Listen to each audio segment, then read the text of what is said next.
Good evening students.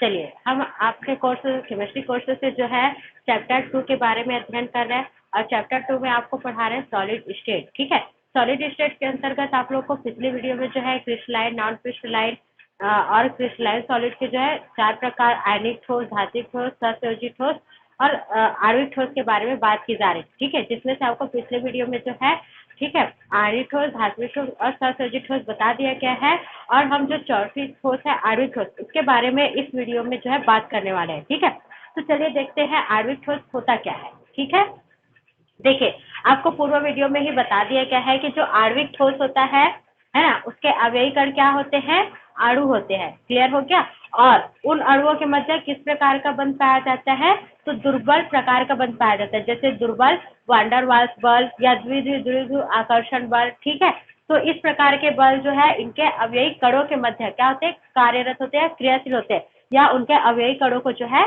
बांध कर रखते हैं। ठीक है, तो देखिए उसको हम लोग क्या बोलते हैं, आणविक ठोस बोलते हैं। क्लियर हो गया, समझ में आ रही है। अब देखो आणविक ठोस को हमने कितने भागों में वर्गीकृत किया, तो चूंकि अणु जो होते हैं वो है ना अनेक टाइप के होते हैं, जैसे कोई ध्रुवीय अणु होता है, कोई अध्रुवीय अणु होता है, कोई हाइड्रोजन बंध द्वारा बंधित अणु होता है ना। तो उनके बेस पे हमने इस आणविक ठोस को जो है 3 भागों में वर्गीकृत कर दिया। ठीक है, कौन कौन सा, तो पहला अध्रुवीय आणविक ठोस, दूसरा ध्रुवीय आणविक ठोस और तीसरा हाइड्रोजन आबंधित आणविक ठोस। क्लियर हो गया। तो इन तीनों भागों में हमने क्या किया है, आणविक ठोस को बांट दिया है। ठीक है, अब हम यहाँ पे देखेंगे कि आणविक जो हमारा अध्रुवीय आणविक ठोस है वो होता क्या है। इसमें मेनली हमको वही देखना है कि पहला इसका अवयवी कण क्या है और वो कौन से बंध द्वारा आबंधित है और उनका एग्जाम्पल है क्या। ठीक है, तो देखिए वे आणविक ठोस जिनका अवयवी कण अध्रुवीय अणु होता है। अध्रुवीय मतलब उनमें आयन उत्पन्न नहीं होता या ध्रुव उत्पन्न नहीं होता। ठीक है, आवेश उत्पन्न नहीं होता है, उसको हम लोग अध्रुवीय अणु बोलेंगे। ठीक है, तो ऐसे आणविक ठोस जिसमें क्या होता है, जो अवयवी कण अध्रुवीय अणु होते हैं और ये अध्रुवीय अणु आपस में दुर्बल वांडर वाल्स बल से आबंधित रहते हैं, उसको हम लोग अध्रुवीय आणविक ठोस बोलते हैं। जैसे जैसे आप हाइड्रोजन अणु को ले लीजिए, नाइट्रोजन अणु को ले लीजिए, है ना, मतलब यहाँ पे आप ये समपरमाणविक अणु ले सकते हैं। ठीक है, ये अध्रुवीय टाइप के अणु होते हैं। ठीक है, और इनके मध्य जो होता है वो दुर्बल वांडर वाल्स बल होता है। क्लियर हो गया। उसके बाद देखिए दूसरा है ध्रुवीय आणविक ठोस। ध्रुवीय आणविक ठोस हम किसको बोलेंगे, तो ये ऐसे आणविक ठोस होते हैं जिनका अवयवी कण क्या होगा, ध्रुवीय अणु होगा। ध्रुवीय मतलब जिसमें ध्रुव उत्पन्न होता है, जैसे HCl। ठीक है, HCl एक अणु है ना, इसका यदि हम आयन कराएंगे तो क्या आ जाएगा, हाइड्रोजन धन ध्रुव उत्पन्न होगा और क्लोरीन माइनस आयन मतलब ऋण ध्रुव उत्पन्न होगा। ठीक है, मतलब ये क्या कर रहा है, ध्रुव उत्पन्न कर रहा है, इसका है ना ध्रुवीकरण हो रहा है। ठीक है, इसलिए इसको हम ध्रुवीय अणु बोलेंगे। तो ये ऐसे आणविक ठोस होते हैं, ठीक है, जिनका अवयवी कण क्या होगा, ध्रुवीय अणु होगा। क्लियर हो गया, उसको हम लोग क्या बोलते हैं, ध्रुवीय आणविक ठोस बोलते हैं। और इन ध्रुवीय, अब चूंकि आप सभी जानते हो कि इन दोनों के मध्य में क्या होता है, प्लस और माइनस के मध्य में आकर्षण बल होता है ना, प्रबल आकर्षण बल होता है, इसलिए क्या बोलेंगे, ऐसे अवयवी कणों के मध्य में है ना, ऐसे आणविक ठोस में अवयवी कणों के मध्य क्या होता है, ठीक है, प्रबल द्विध्रुव आकर्षण बल पाया जाता है। ठीक है, उसको हम लोग ध्रुवीय आणविक ठोस बोलते हैं। एग्जाम्पल आपको पता चल गया, HCl, SO2। ठीक है, ये सब आप लोग देख सकते हो। ठीक है, इत्यादि लिख सकते हैं। उसके बाद तीसरा है हाइड्रोजन आबंधित आणविक बंध, आणविक ठोस। अब देखिए हाइड्रोजन आबंधित आणविक ठोस होता क्या है, तो ये ऐसे आणविक ठोस होते हैं जिनमें क्या पाया जाता है, हाइड्रोजन आबंध क्षमता पाई जाती है, मतलब हाइड्रोजन से बंध क्या होता है, वो आबंधित रहता है। देखिए कैसे, तो इस ये देखो हाइड्रोजन फ्लोराइड हाइड्रोजन आबंधित बंध है। ठीक है, उसके बाद आप ले सकते हो अमोनिया, इसमें भी 3 हाइड्रोजन परमाणु नाइट्रोजन से आबंधित रहता है। ठीक है, H2O, इसमें भी आप देख सकते हो कि ये जो हाइड्रोजन है वो ऑक्सीजन के साथ हाइड्रोजन बंध द्वारा आबंधित रहेगा, है ना, H2S, है ना।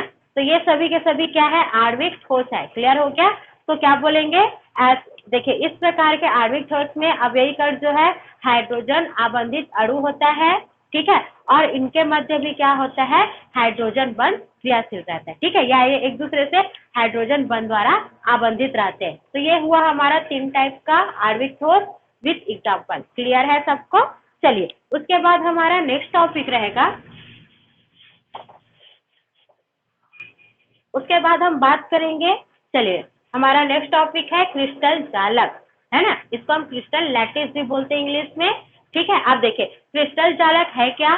तो क्रिस्टल की बात तो हम पूर्व क्लास में कर चुके हैं, मतलब पूर्व वीडियो में किया जा चुका है कि क्रिस्टल, है ना, किसी भी पदार्थ को क्रिस्टल होने के लिए तीन बातें होनी चाहिए। पहला, उसके अवयवी कण नियमित क्रम में व्यवस्थित हो, उनमें अवयवी कणों की बारंबार पुनरावृत्ति हो, और तीसरा, उनकी एक विशेष ज्यामिति से हो। ऐसा हमने क्रिस्टल के बारे में कहा था। अब दूसरा बात आ रहा है कि यहाँ पे जालक है क्या। तो यदि हम जालक से कहा हटा दे तो आता है जाल। और जाल सबने देखा होगा, चाहे वो रात कर ढककर सोने वाली हो, चाहे मछली पकड़ने वाली हो, या फिर घर में बना हुआ मकड़ी का जाल। ठीक है, तो जाल से तो सब पहचाने हुए हैं, लेकिन हमको यहाँ पे उस जाल की बात नहीं करनी है ना, हमको ठोसों में पाया जाने वाले जालक की बात करनी है। तो देखिए, ठोसों में जालक पाया जाता है, ये हम कैसे देखें, है ना। तो देखिए, वास्तव में जालक है क्या, पहले उसको देख लेते हैं, है ना। तो जालक जो होता है वो त्रिविम आकाश में, ठीक है, अणुओं, परमाणुओं या आयनों की, ठीक है, मतलब इन तीनों को हम एक साथ बोले तो क्या बोलेंगे, अवयवी कण बोलेंगे, है ना, क्योंकि यही जनरली किसी ठोस के अवयवी कण होते हैं। तो क्या बोल दिए, सीधा अवयवी कण बोल दिए। तो त्रिविम आकाश में अवयवी कणों की निश्चित और नियमित ज्यामिति व्यवस्था को ही हमने क्रिस्टल जालक का, मतलब जब क्या होता है, त्रिविम आकाश में अवयवी कण निश्चित रूप से और नियमित रूप से जब क्या करते हैं आप, है ना, और पुनरावृत्ति होकर एक निश्चित ज्यामिति वाली संरचना बनाते हैं। ठीक है, तो उसको हमने क्रिस्टल कहा, और इसी व्यवस्था को हम क्या बोलेंगे, जालक बोलेंगे। जैसे मान लीजिए मैं यहाँ पे एक इस टाइप का शेप बना रही हूँ, ये देखिए, है ना, यहाँ पे मैंने कॉर्नर को यहाँ ऐड कर दिया। ठीक है, अब देखिए, ये मान लीजिए मैंने क्या किया, इसको सीधी रेखा से प्रदर्शित करें, है ना। यहाँ पे जितने भी कॉर्नर है वहां पे मैं क्या रख रही हूँ, अवयवी कण रख रही हूँ। ये देखिए, सभी कॉर्नर पे मैंने क्या किया है, अवयवी कण को रखा है। ठीक है, क्लियर हो गया। ठीक है, तो यही हमारी क्या हो जाएगी, क्रिस्टल जालक हो जाएगी। इसको हम त्रिविमी व्यवस्था बोलते हैं, मतलब तीन विमा वाले, है ना। आप लोग फिजिक्स में पढ़ते होंगे इस टाइप का त्रिविमी, है ना, इसको हम लोग तीन विमा बोलते हैं। ठीक है, या त्रिविमी संरचना बोलते हैं। देखिए, जैसे इसी टाइप की संरचना आपको यहाँ पर दिख रही होगी, ये देखिए एक त्रिविमी संरचना। ठीक है, यहाँ पे आपको एक दिख रहा होगा, है ना। तो इसको त्रिविमी संरचना बोलते हैं, और यही त्रिविमी जालक जो होता है वो क्रिस्टल जालक कहा जाता है। ठीक है, क्यों बोलते हैं इसको क्रिस्टल जालक, क्योंकि देखिए इसमें ये अवयवी कण है ना, अवयवी कण एक नियमित क्रम में, ठीक है, और एक निश्चित क्रम में व्यवस्थित हो रहे हैं, और व्यवस्थित होकर इस ज्यामिति संरचना को बना रहे हैं। ठीक है, इसलिए ये जो पूरी की पूरी संरचना है वो क्या कहलाएगा, क्रिस्टल जालक कहलाएगा। समझ में आया सबको, ये हो गया आपका क्रिस्टल जालक का एग्जाम्पल। ठीक है, आप देखिए क्रिस्टल जालक के बाद हमारा जो नेक्स्ट टॉपिक है वो क्या है, एकक सेल है। ठीक है, एकक सेल या यूनिट सेल जिसको बोलते हैं हम लोग। ठीक है, यूनिट सेल या एकक सेल दोनों नाम याद रखेंगे। होता क्या है ना, तो सेल तो आप सभी ने सुना होगा, है ना, वो सेल नहीं जो हम अपने घड़ी में लगाते हैं, ठीक है, या फिर टॉर्च वगैरह में लगाते हैं। यहाँ पे हम सेल की बात करेंगे तो यहाँ सेल से तात्पर्य ईंट से है। जिस प्रकार ईंट से हमारा, है ना, हम क्या करते हैं, एक ईंट पे दूसरे ईंट को क्या करते हैं, जमा रख कर सेट करके एक पूरे बिल्डिंग का निर्माण करते हैं। ठीक उसी प्रकार एक सेल को दूसरे सेल पर क्या करके व्यवस्थित करके हम क्या करते हैं, एक क्रिस्टल जालक का निर्माण करते हैं। यदि क्रिस्टल जालक घर है तो यूनिट सेल उसकी ईंट है। क्लियर हो गया, आई बात समझ में।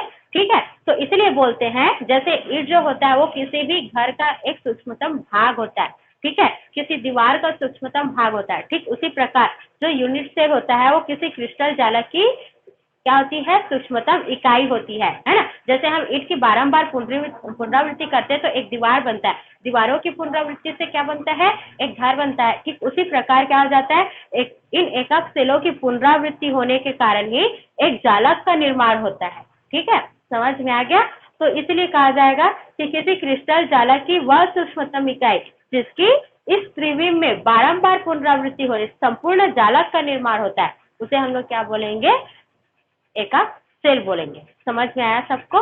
ठीक है, चलिए अब आगे देखते हैं हम एकक सेल के प्रकार कि जो एकक सेल होता है वो कितने टाइप का होता है। ठीक है, तो पहले हम इसके प्रकार के बारे में बात कर लेते हैं। और ये जो एकक सेल के प्रकार है वो क्या है, मोस्ट आईएमपी है,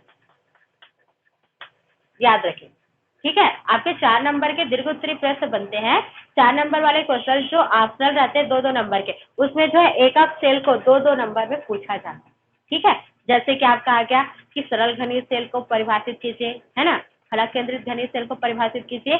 तो ये जो है क्या होते हैं, 2-2 नंबर के पूछे जाते हैं। मोस्ट आईएमपी है, याद रखिए। ठीक है, कौन? एकक सेल के प्रकार। तो देखिए, जो हमारा एकक सेल होता है वो कितने प्रकार का होता है?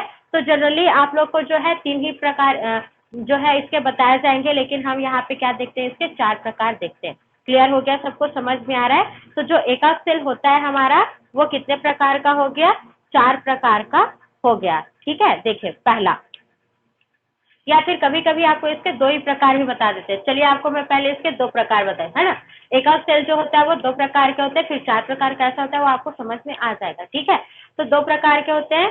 देखिए पहला SCC।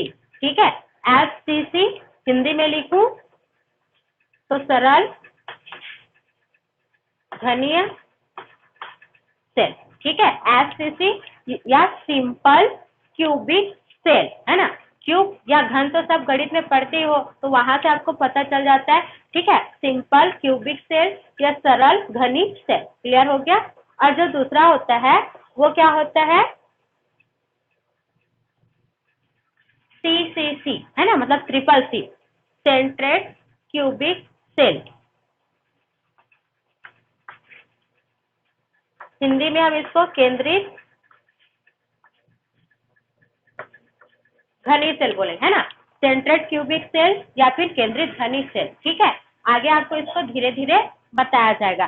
तो इस प्रकार से जो हमारा एकक सेल होता है वो 2 प्रकार का हो गया, SCC और CCC। ठीक है, अब देखिए SCC है क्या, तो याद रखो, जब भी आप लोग SCC या कोई सा भी सेल बता, आपको क्या क्या बताना है वो मैं बता देती हूँ, उतना ही चीज आप आंसर में डालोगे। जब भी आपको इसका क्वेश्चन है, आपको क्या बताना है? सरल घनी सेल क्या है, या कोई भी जो सेल आया उसका परिभाषा बताना है। परिभाषा के साथ साथ आप बताओगे कि उसमें अवयवी कण कौन कौन सी जगह पर मौजूद है। ठीक है, स्थिति बताना है अवयवी कणों की।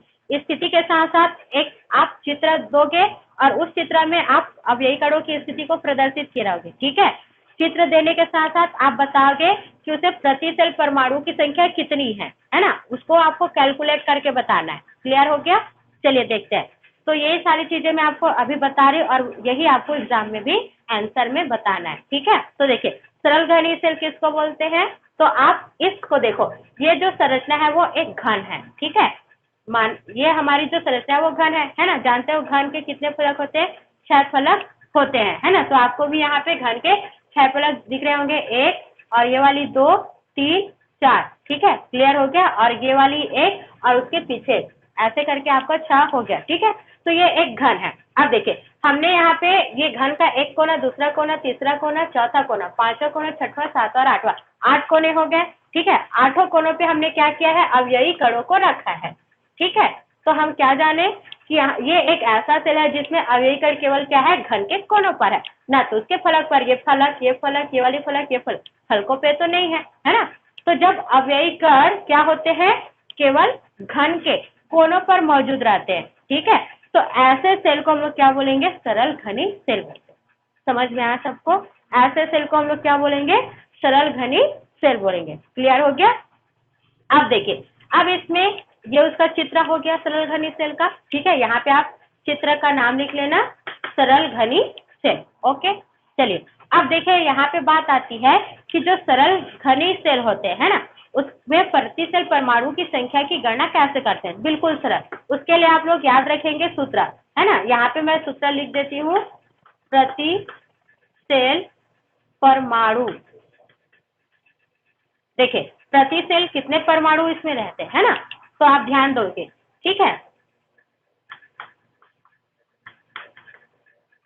देखो अब यही कण कहाँ है? केवल कोनों पर, है ना, केवल कोनों पर है और उसका 1/8 के साथ मल्टीप्लाई करोगे। ठीक है, क्या करोगे? 1/8 के, सॉरी 1/8 से आपको उसको मल्टीप्लाई करना है। क्यों 1/8 से मल्टीप्लाई करेंगे? तो देखिए यहाँ पे एक अवयवी कण मतलब मान लेते एक गोला। ठीक है, परमाणु गोल शेप में होता है ना, एक गोला हमने लिया। ठीक है, समझ में आ गया? तो देखो कोने पर है, कोने में से कोई भी एक गोला का आप उदाहरण लीजिए। अब आप इसको पहले हाफ कीजिए, क्योंकि देखो यहाँ मान लीजिए आपके पास क्या है, एक कोई भी कार्टून है, ठीक है, मान लेते हैं ये घन है, ठीक है, समझ में आया। अब इस घन के कोने पर क्या कर रहे हो आप, एक आपकी जो खेल बॉल होती है ना, बॉल बैट जो खेलते हैं, ठीक है, उस बॉल को आप यहाँ पे रखिए, ठीक है, उस बॉल को आप यहाँ पे रखोगे कोने पर, ठीक है, तो कोने पर रखोगे तो उसका हाफ भाग तो क्या होगा, ठीक है, आपके जालक से पूरी तरह से बाहर होगा, ठीक है, पूरी तरह से हाफ जालक से बाहर होगा।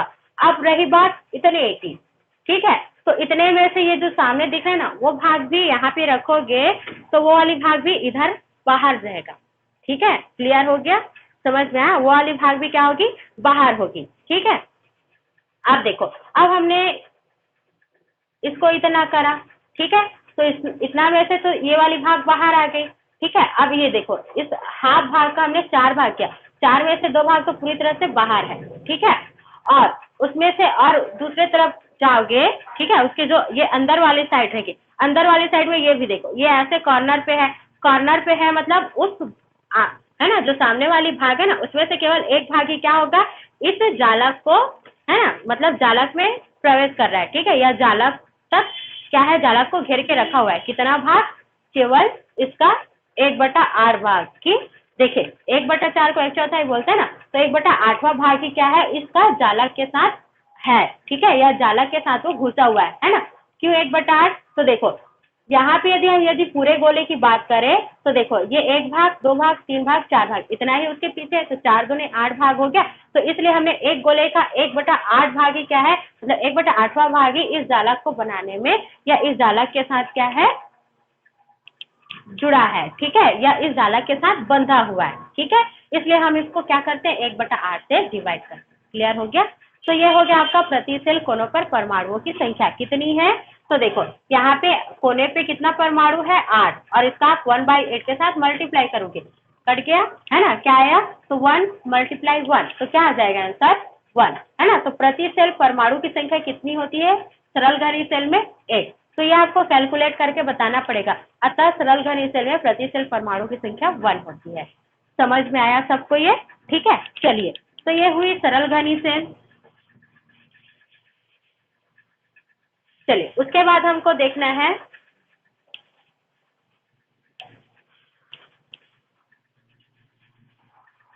उसके बाद हमको देखना है केंद्रित सेल, है ना। तो देखें, CCC केंद्रित घनी सेल। अब जो केंद्रित घनी सेल होता है वो 3 टाइप का होता है। देखिए केंद्रित घनी सेल 3 टाइप का होता है।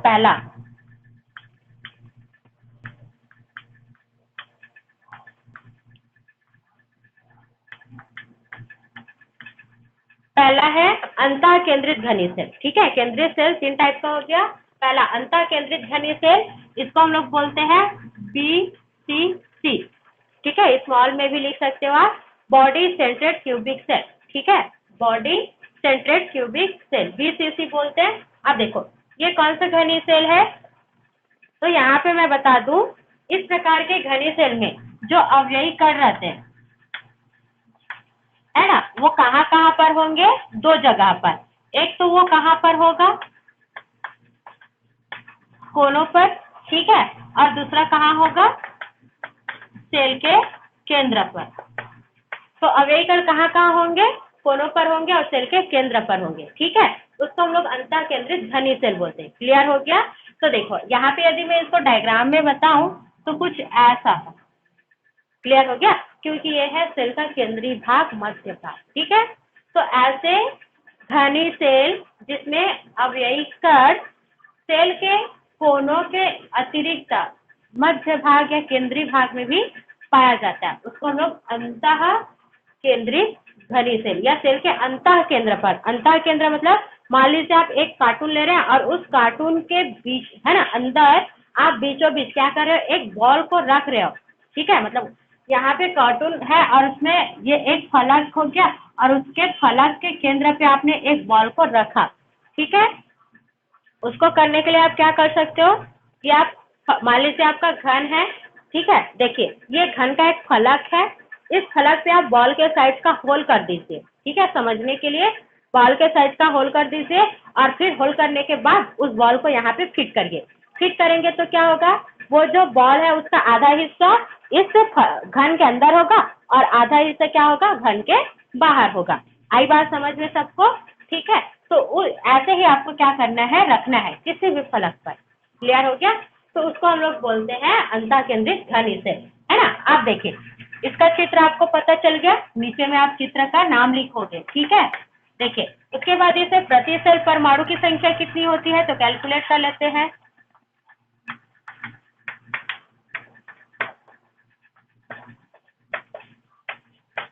प्रति सेल परमाणुओं की संख्या कितनी होगी, बहुत जरूरी है ये, ठीक है।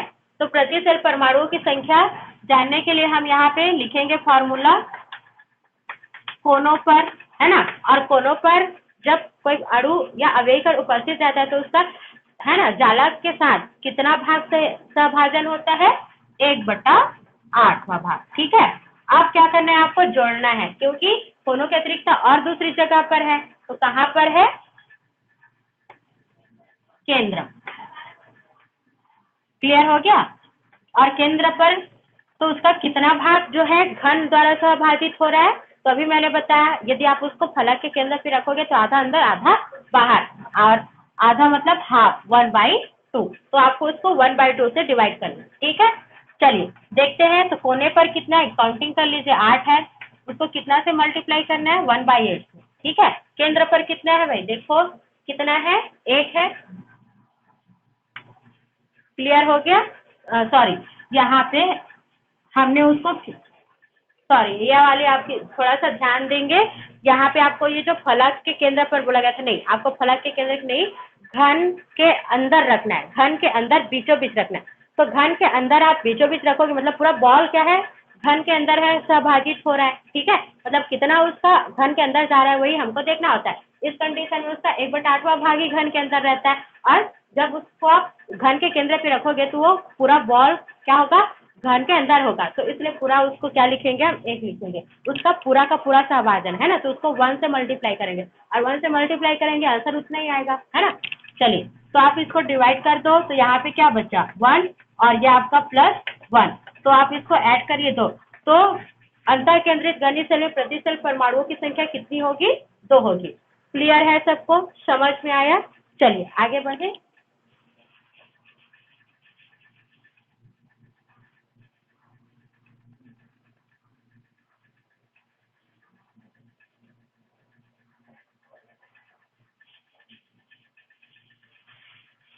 चलिए तो इस प्रकार से हमने पहला देखा अंतःकेंद्रित घनीय सेल, उसके बाद दूसरा देखेंगे हम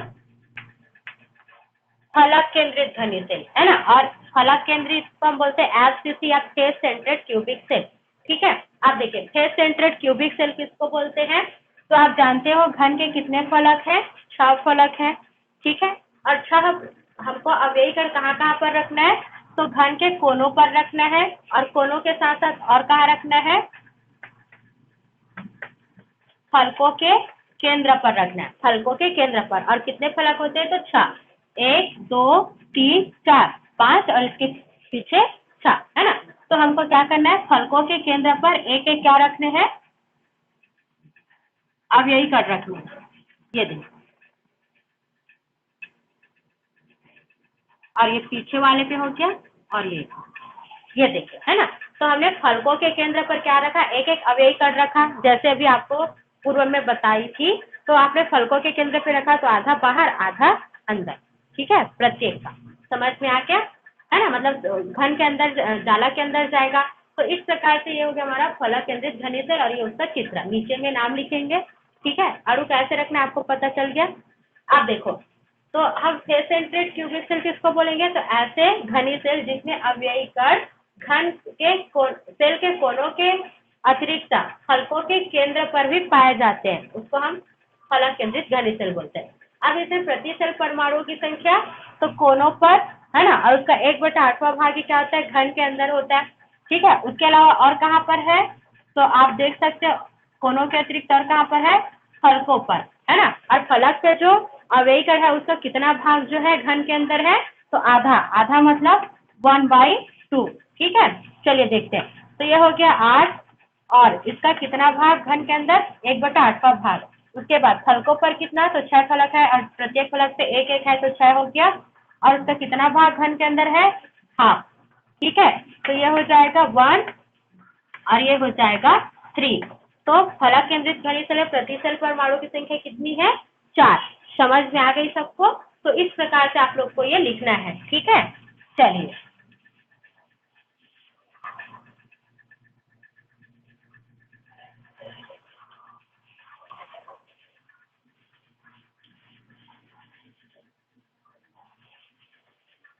चलिए, तो मैंने आपको 2 प्रकार बता दिए। आप देखिए तीसरा क्या है, अंत्य केंद्रित घनी सेल। ठीक है, अब हम यहाँ पे बात करेंगे कि जो हमारा अंत्य केंद्रित घनी सेल है वो होता कैसे। ठीक है, अब देखो, अब इसमें परमाणुओं की संख्या भी हम देख सकते हैं। ठीक है, आसानी से। तो ध्यान पूर्वक देखिए, जो हमारा अंत्य केंद्रित घनी सेल है उसके लिए क्या कंडीशन है। देखिए पहला, अब यही कण कहाँ होने चाहिए, तो कोने पर, है ना। और कहाँ पर होने चाहिए, किन्हीं 2 विपरीत फलक, किन्हीं 2 विपरीत फलक पर, है ना। 6 फलक होते हैं और 6 में आप कोई भी 2 विपरीत फलक पे रख सकते हो। जैसे हम एक कमरे की बात करें तो है ना, हमारे जो घर के ये वाली जो कमरा है उसका सामने वाला, वो दोनों आपस में क्या कहलाएंगे, विपरीत फलक कहलाएंगे या विपरीत दीवार कहलाएंगे ना। ठीक वैसे ही घन का विपरीत फलक लेना है, मतलब आमने सामने। ठीक है, चलिए, तो अंत्य केंद्रित घनी सेल किसको बोलेंगे, तो ऐसा घनी सेल जिसमें अवयवी कण सेल के कोनों पर उसके या कोनों के अतिरिक्त किन्हीं भी 2 विपरीत फलक या आमने सामने की फलकों पर पाए जाते हैं, फलकों के केंद्र पर पाए जाते हैं, तो उसको हम अंत्य केंद्रित घनी सेल बोलते हैं। ठीक है, देखिए चित्र में मैं आपको क्लियर कर देती हूँ।